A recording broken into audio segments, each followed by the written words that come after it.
Julien, il n'est pas là. Ça, c'est bien, parce qu'il est parti en tournage. Je ne sais pas si Anthony est encore dans le coup. Ça, c'est bien mieux. Vous savez, en singularité, pour ce mois-ci, on va vous parler de l'exosquelette. Mais qu'est-ce que l'exosquelette, me demandez-vous? On a posé cette question dans la rue, et voici la réponse. Pour vous, c'est quoi un exosquelette? Un exosquelette, pour moi, c'est une structure externe au corps humain, au corps de façon générale, qui peut aider, accompagner, compléter, si nécessaire, des besoins de l'animal ou de l'être humain qui en bénéficie. Pour moi, un exosquelette, c'est une structure extérieure qui permet aux handicapés de pouvoir se mobiliser, marcher, monter, descendre les escaliers, comme j'ai vu une démonstration le dimanche 2 avril 2017 au Salon des Inventions. Et je trouve qu'on devrait beaucoup plus investir là-dedans que dans des iPads, iPhones. Voilà. Ça me paraît beaucoup plus utile d'aider les gens dans ce genre de choses, donc de pouvoir leur améliorer leur quotidien et qu'ils retrouvent une mobilité et leur permettre de découvrir beaucoup plus facilement ce qui les entoure. Je pense que c'est une façon d'aider les gens qui ne sont pas vraiment autonomes à faire des petites choses quotidiennes que pour nous sont tout à fait normales et à l'aide des machines. Donc je pense que ça pourrait être vraiment une bonne idée ou une bonne invention pour les gens qui peuvent en fait être un peu plus libres de bouger, de faire des petites choses que pour nous, comme j'ai dit, sont tout à fait normales. Et avec des robots, quelque chose de mécanique.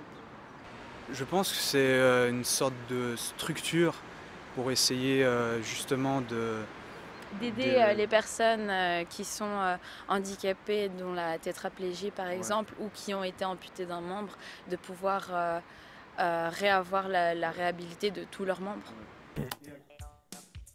Eh bien, moi, on commence à savoir un petit peu ce que c'est l'exosquelette. Mais dans la vraie vie, est-ce qu'il y a vraiment des personnes qui s'occupent de ça? La réponse sur le plateau. Aujourd'hui, nous nous intéressons à la robotique. Mais pas n'importe quelle robotique. L'exosquelette, une toute dernière invention dans le domaine du handicap. Marek, vous êtes ingénieur en matériaux à l'EPFL. Oui, c'est exact. Qui êtes-vous exactement? Comme vous l'avez dit, j'ai fait un diplôme d'ingénieur en matériaux à l'EPFL, c'était il y a 3 ans bientôt.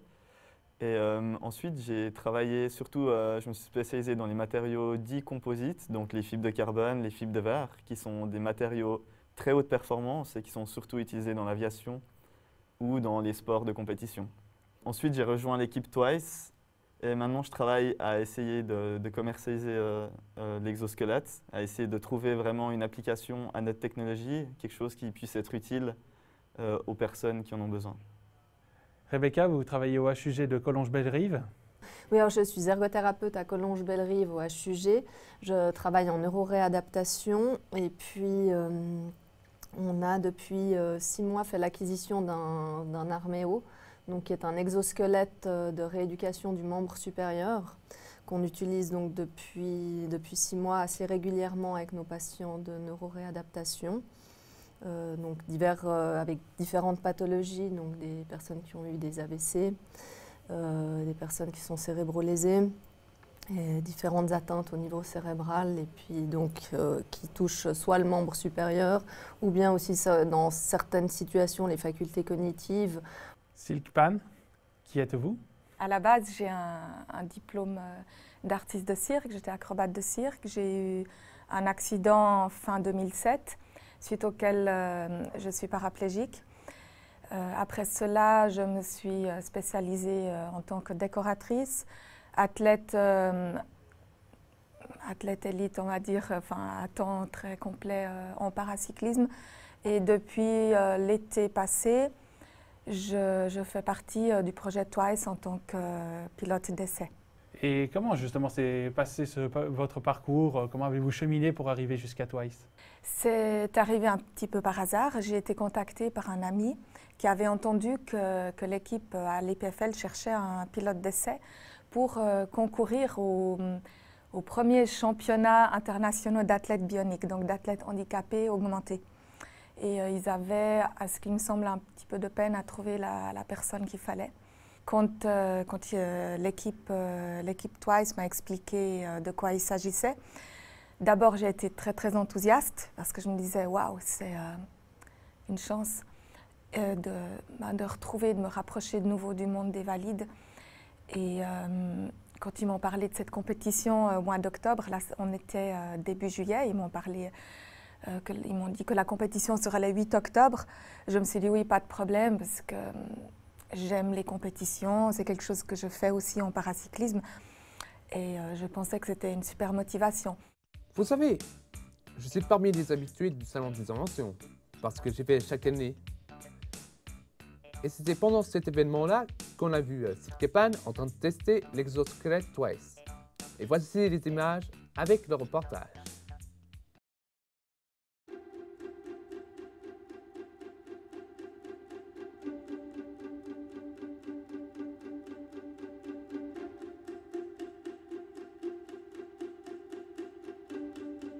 Alors Twice, c'est un projet d'exosquelette qui a éclos à l'EPFL, dans le laboratoire de systèmes robotiques, à l'initiative du docteur Mohamed Bouri, qui voulait faire un exosquelette en fait à la base pour enfants. Parce que le marché des exosquelettes ne comportait aucun exosquelette pour enfants. Alors ce qui est spécial dans Twice, c'est le fait qu'il peut être adapté, qu'il peut être facilement modifié, il peut évoluer. Et donc grâce à ça, on espère en fait atteindre un certain nombre de pathologies et de morphologies qui sont différentes de celles qui sont typiques. Donc en fait, on a simplement remarqué qu'il n'y a pas de pathologie qui soit standard. Tout le monde a un problème différent. À l'avenir, on espère aussi s'intéresser à des pathologies différentes comme éventuellement la sclérose en plaques, ainsi que l'hémiplégie, ou même des orthèses pour des personnes qui seraient amputées d'une jambe et qui auraient besoin d'assistance pour leur jambe amputée.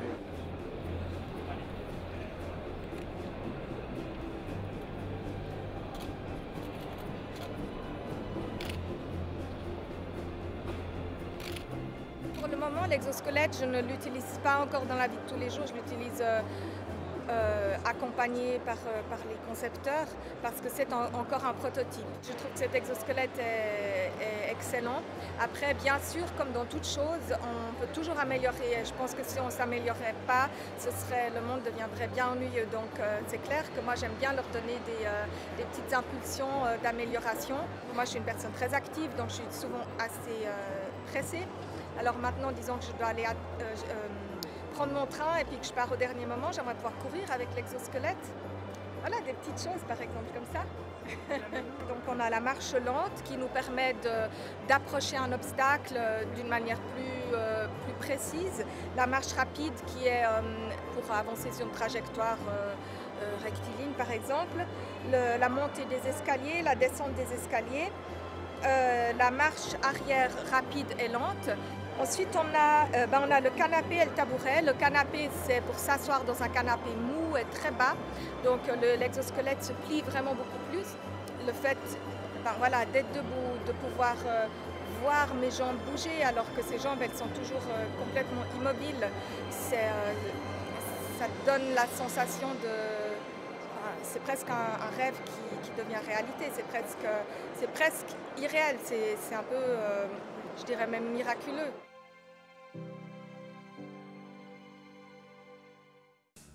Eh bien, on commence à faire les premiers pas pour l'avenir, alors. Mais j'ai lu dans un article un exosquelette qui est très utile pour la rééducation. Mais c'est quoi son nom déjà? Rebecca, qu'est-ce qu'un exosquelette en gros? Moi, je ne connais pas tous les exosquelettes. C'est vraiment ma connaissance en exosquelette se limite à ce que je vois sur Internet et tout ça. Mais celui que je connais et que j'utilise régulièrement, c'est l'Arméo. Donc l'Arméo, effectivement, c'est un bras robotisé non motorisés. Si vous voulez, l'Arméo fonctionne avec des jeux en réalité virtuelle qui sont adaptés et qui demandent différents mouvements ou différentes séquences de mouvements. Donc du coup, ce qui est assez intéressant avec l'Arméo, en tout cas ce que moi je trouve assez chouette, c'est que bon, déjà on a des niveaux de difficulté dans les jeux. On peut aller de faible à fort. Donc on peut vraiment adapter à la capacité cognitive du patient, à la capacité fonctionnelle du patient. Le gros avantage qu'on a, en tout cas moi ce que je vois et qui est pour moi une évidence dans l'Arméo au niveau rééducation, c'est qu'en ergothérapie, dans tout ce qui était rééducationnel, on est beaucoup dans la répétition du mouvement parce qu'effectivement, plus on répète un mouvement, plus il s'intègre et puis plus on a des chances que le patient récupère. Mais bon, la répétition de mouvement avant qu'on ait l'Arméo, c'était de déplacer des objets d'un point A à un point B, ce genre de choses. C'est pas forcément très excitant, quoi. Au bout d'un moment, le patient, disons, perd un peu son attention, s'ennuie et tout ça. Et avec l'Arméo, le patient ne s'ennuie pas. Donc du coup, il va répéter beaucoup plus longtemps le même mouvement sans avoir un sentiment de fatigue, quoi. C'est des choses qui sont prouvées quand on se rend compte que les patients se plaignent moins vite de fatigue ou d'avoir mal que quand ils déplacent des cônes. Pourquoi avoir choisi le nom Twice? Alors, vous avez peut-être remarqué que dans Twice, il y a 2 i. Et ces 2 i représentent vraiment le parallélisme entre l'exosquelette et la personne et l'utilisateur. Et l'idée de Twice, c'est vraiment que les deux sont nécessaires pour bien marcher ensemble. Supposons que quelqu'un veuille se procurer un exosquelette, il faudrait compter entre combien et combien? Actuellement, pour donner un ordre d'idée, un exosquelette à la marche, il y en a déjà quelques-uns sur le marché, et il coûte entre 70 et 150 000 francs. Y a-t-il d'autres étapes encore à franchir? Alors, vu que cet exosquelette est encore un prototype, je dirais que pour un usage thérapeutique, il est déjà parfait, à part qu'il nous faudrait quelques brevets certification médicale. Ensuite, le but est aussi que cet exosquelette puisse remplacer, en tout cas partiellement, le fauteuil roulant dans la vie quotidienne. Et c'est sur ça que nous travaillons essentiellement. Donc pour ça, on va en ville, on prend l'exosquelette pour des activités de la vie de tous les jours et on regarde qu'est-ce qui manquerait.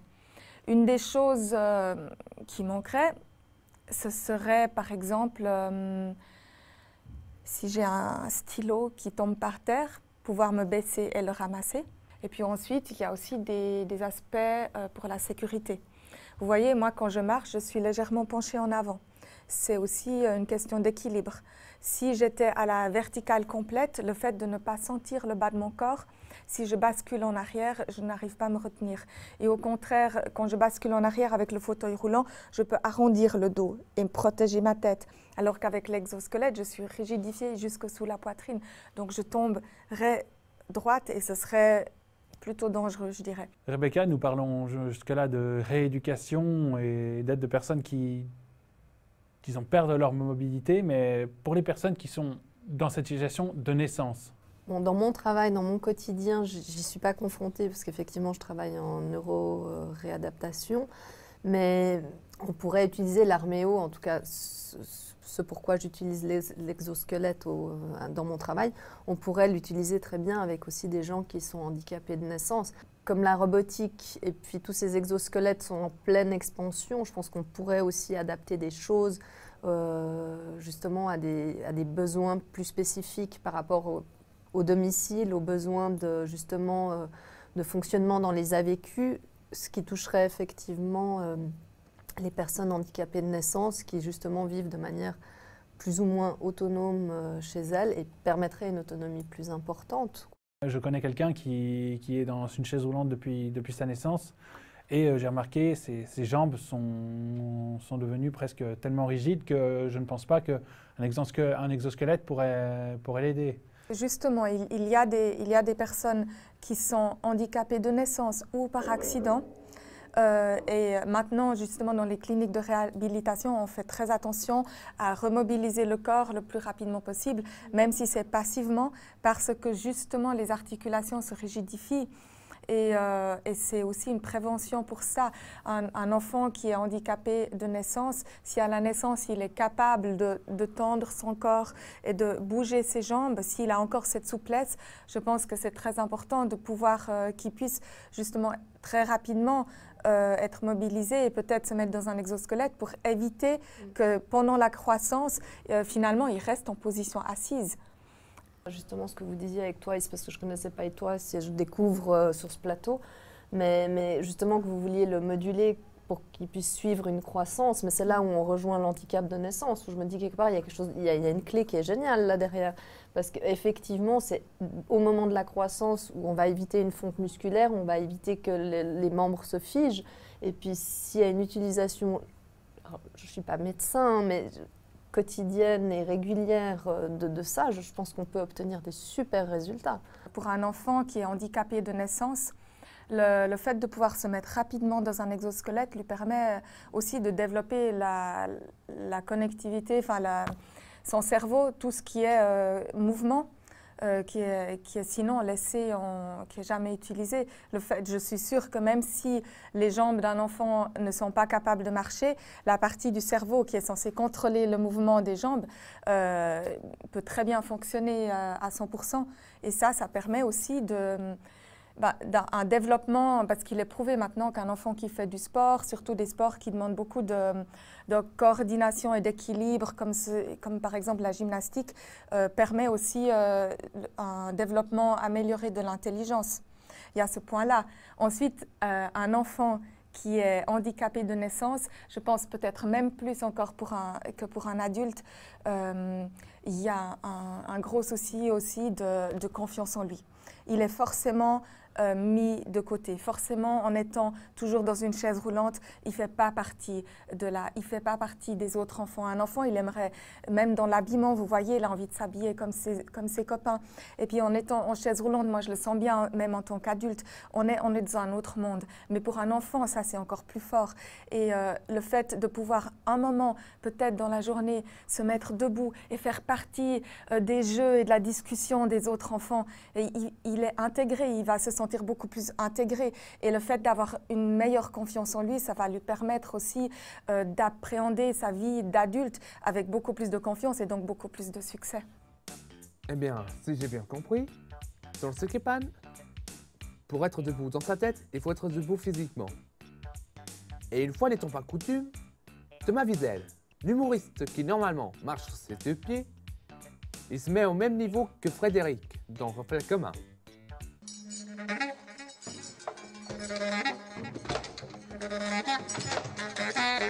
Bonjour monsieur. Bonjour Frédéric. Est-ce que vous pouvez vous présenter très brièvement, s'il vous plaît? Oui, je m'appelle Thomas Wiesel, j'ai 26 ans, je suis humoriste et je suis lausannois. Est-ce que vous pouvez me raconter votre première histoire avec le handicap? Non, parce que je m'en souviens pas, parce que j'étais beaucoup trop jeune, parce qu'en fait ma maman a fondé une association qui s'occupait d'enfants handicapés et depuis ma naissance, une semaine par an, je fais un camp avec des enfants handicapés, jusqu'à maintenant. Donc ma première expérience avec le handicap, j'avais 1 an, donc je m'en souviens pas et j'ai grandi avec, donc non, je peux pas la raconter. Et puis quand vous travaillez à la radio, comment les auditeurs le ressentent quand vous faites des personnes en situation de handicap? Bon, à la radio, on ne voit pas les gens, hein, donc c'est un peu différent. Parfois, on a des courriers ou des choses comme ça. Sur scène, quand on fait des spectacles, on ressent ce qui se passe dans le public. Et c'est vrai que j'ai des gags sur le handicap dans mon spectacle. Et on sent une petite tension. Les gens se demandent où ça va aller. Est-ce que c'est OK de rire? Est-ce que c'est méchant ou pas? Et souvent, la plupart se débrident au bout d'un moment quand ils comprennent. Et certains pas, mais on ne peut pas choisir. Mais ce qui m'énerve le plus, c'est que c'est toujours des gens qui s'offusquent de la part d'autres personnes. Ce sera rarement des gens qui vivent eux-mêmes le handicap ou qui ont quelqu'un dans leur entourage qui sont vexés. C'est toujours des gens qui imaginent que ça pourrait vexer quelqu'un d'autre. Et puis sur le handicap, est-ce que vous avez déjà fait un sketch avec un humoriste en situation de handicap ou bien pas? Non, ça m'est arrivé à ce camp-là de faire des... on chante souvent, on fait un peu les idiots, on fait des bêtises. Un humoriste en situation de handicap, non, il y a Guillaume Batz avec qui qui est un humoriste français qui a, je crois, la maladie des os de verre et du coup qui a beaucoup de fractures et qui est tout petit et qui est très drôle. Et lui, alors on a fait des festivals ensemble, on n'a jamais joué les deux ensemble sur scène, mais je l'ai côtoyé. Est-ce qu'il y a d'autres humoristes en situation de handicap? Il y a un humoriste, je crois, belge qui s'appelle Christophe Fluder, qui est atteint de nénisme. Il y a Samir Alic en Suisse, qui est un humoriste lausannois bosniaque, qui est lui aussi de petite taille. Donc c'est des gens que je côtoie, ils existent, et je trouve ça vachement intéressant, toutes les minorités, qu'elles soient représentées par l'humour, parce que je trouve que c'est un des arts qui peut permettre le mieux d'extérioriser et parfois d'exorciser certaines douleurs, comme je le fais moi. Donc je suis très très content quand je vois, et c'est plus répandu dans les pays anglo-saxons, des minorités, les homosexuels, les minorités raciales, les personnes en situation de handicap, les transsexuels, toutes des choses comme ça qui sont en marge de la société habituellement, qui prennent le pouvoir grâce à l'humour. Je trouve ça vachement intéressant. Est-ce que vous avez encore quelque chose à rajouter ou est-ce que vous voulez encore... Alors j'aimerais vous remercier de m'avoir invité, vous féliciter pour cette émission et pour tout ce que vous faites. Je trouve que le studio et l'équipe, c'est assez impressionnant. Moi j'ai fait pas mal d'émissions de télé et je débarque ici et tout est nickel. Donc bravo à vous et bravo pour votre boulot. Merci beaucoup d'être venu. Merci. Merci à toi. Le pouvoir par l'humour. Et Silke, elle a le pouvoir, mais le pouvoir de réaliser peut-être des rêves. Silke, si on vous avait appris au moment de votre accident qu'il y avait une technologie qui vous permettrait de remarcher, comment auriez-vous réagi? Avec énormément de joie. C'est vrai que bon, moi, quand je me suis réveillée de mon traumatisme crânien, on m'avait annoncé que je serais en fauteuil roulant pour toute ma vie. Moi, j'aime bien croire au miracle, j'aime bien croire à tout ce qu'on me dit qui est impossible et me dire non, ça sera possible quand même. Et pendant à peu près 2 ans après l'accident, je cherchais, j'essayais toutes sortes de thérapies, de réhabilitation et je me disais non, mais c'est bon, moi je vais m'en sortir, je ne vais pas rester dans ce fauteuil. Et finalement, quand j'ai vu que rien n'avait évolué, rien bougé, je me suis dit bon, j'accepte cette situation et je vais me tourner vers d'autres choses et pas penser toujours à cet handicap. Quand est apparu ce projet avec l'exosquelette, ouais, si on me l'avait annoncé avant, c'est vrai que ça aurait été, je ne sais pas comment j'aurais réagi, mais certainement avec autant de bonheur et de joie que quand on me l'a annoncé 9 ans après mon accident. Peut-être le fait que j'ai appris à connaître les exosquelettes 9 ans après mon accident, c'était encore plus fort pour moi parce que ça faisait déjà 9 ans que je m'étais fait à l'idée que j'allais rester assise toute ma vie. Donc, quand j'ai pu, grâce à la technologie, me remettre debout, voir mes jambes bouger, j'avais vraiment l'impression